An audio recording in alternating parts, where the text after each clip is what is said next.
আৰু শহাপহুৰ সাধু। এখন ডাঙৰ জংঘলত এটা কাছ আৰু এটা শহাপহুৱে বাস কৰিছিল। শহাপহুটোৱে নিজক লৈ বহুত গৌৰৱ কৰিছিল, কাৰণ সি বেগেৰে যাব পাৰিছিল। কাছৰ ধীৰ চলন ফুৰণ দেখি শহাই প্ৰায়ে তাক উপলুঙা কৰিছিল। এদিন শহা কাছৰ ওচৰলৈ গ'ল আৰু কাছক ক'লে, ব'লা আমি দুয়োজনে দৌৰ প্ৰতিযোগিতা কৰোঁ। কাছয়েও কথাটোত সন্মতি দিলে আৰু এদিন ৰাতিপুৱা দুয়োজনে প্ৰতিযোগিতা আৰম্ভ কৰিলে। শহাই বেগেৰে দৌৰি বহু দূৰ পালে, কিন্তু বেচেৰা কাছ পিছ পৰি ৰ'ল। শহা আগুৱাই গৈ থাকিল আৰু বেচেৰা কাছটো পিছ পৰিয়ে ৰ'ল। তেনেতে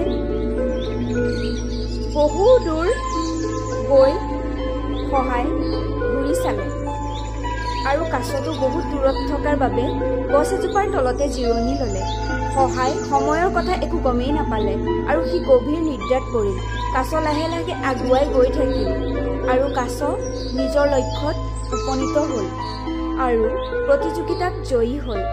শহাৰ টোপনি যেতিয়া ভাঙিল, তেতিয়া সি অনুভৱ কৰিলে যে সি এই প্ৰতিযোগিতাত পৰাজিত হ'ল। নীতি শিক্ষা: ধৈৰ্যৰে কাম কৰা লোক সদায়ে জয়ী হয়।